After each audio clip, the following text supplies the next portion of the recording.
Hello ladies and gentlemen, Mr. G is here and I am back. This is going to be the first retro video of this channel. We will disassemble Game Boy Pocket, go through its innards and replace some buttons and have fun while doing it. Yay!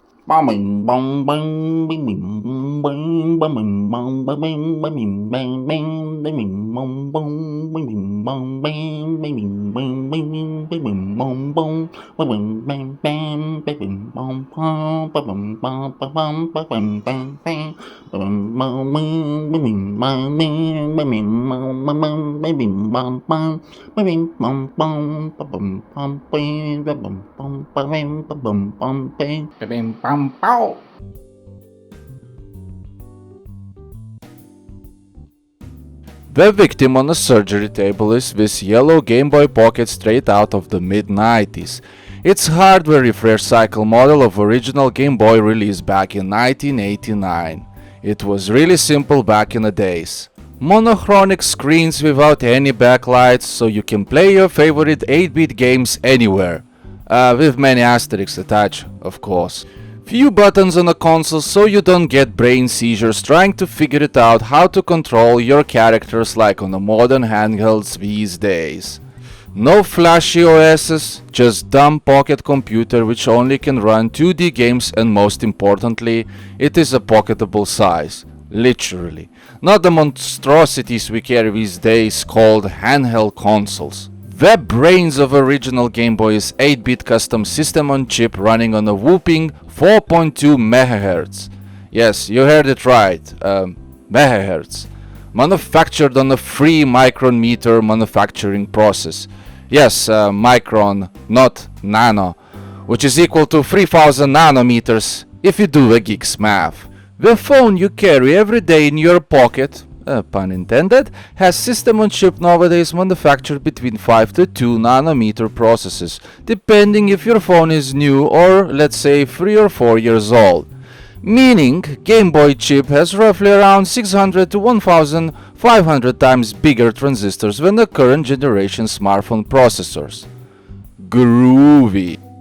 Final part left to cover of this magnificent console system is memory. And boy oh boy, this Game Boy has plenty of it. 8 kilobytes of RAM and 8 kilobytes of VRAM memory.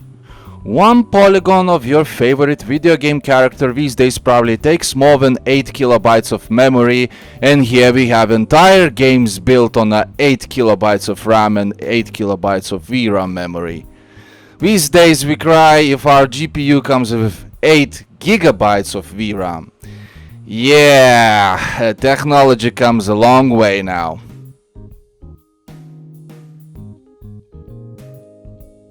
So let's get into it, shall we?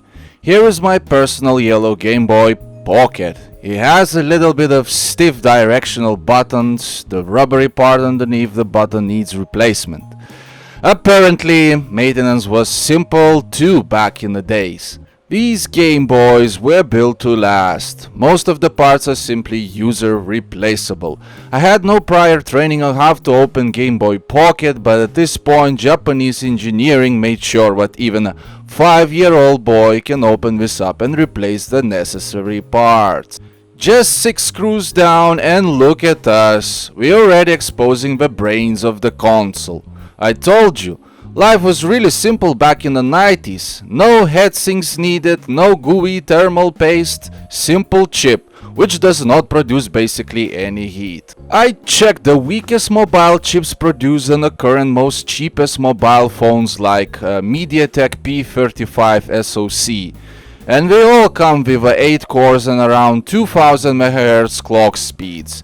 That would mean that this Game Boy chip, which I remind again runs on a 4.2 MHz ancient 8-bit architecture, would be around probably 5 to 10,000 times slower than any basic entry-level chip you get on your e-waste mobile phones these days. Groovy! Here we can see that our console was made in 1997, and I will need to make sure to throw a proper 30th birthday party next year for it. The cogwheels are one for the sound and another for controlling the screen contrast. There is also a lonely mono speaker on the bottom left corner. There is 3 more additional screws left, which would let us access the front of the Game Boy Pocket. 3 screws down and we reach the front. That's pretty much it. You can see that the screen is just held loose on a 1 ribbon cable and it is easy replaceable. Here is a better look from all angles. The magnificent beast of insane 160 to 140 pixel resolution monochronic black and white LCD screen. Probably your grandmother's electronic thermometer screen has higher resolution than this bad boy. Fun fact, a Game Boy Pocket screen actually is much better quality than the original one, which had the green tint and very poor contrast. This was basically main selling point against the original Game Boy, screen quality and a much better portability of course, hence the name. To finalize the Game Boy Pocket screen prowess, you probably know that comparing it to the screen of the modern mobile phone in your pocket is pointless.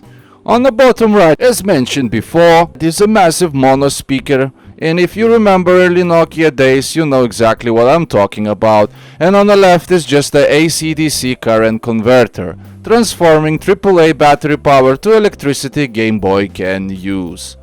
Now let's remove the old directional button rubbery parts, and I choose to use a turquoise color.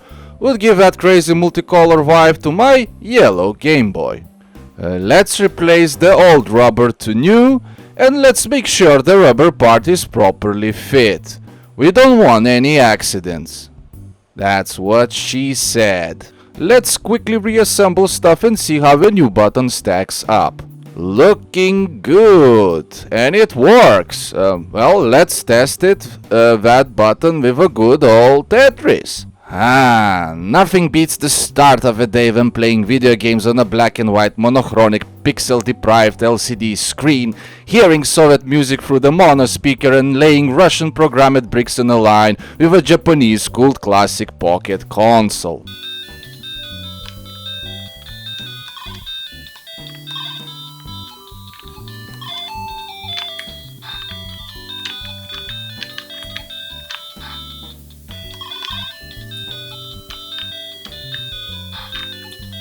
Good old 90s. Miss those days. If you liked this video, please click thumbs up and subscribe. It would really help to a small and passionate channel like this one.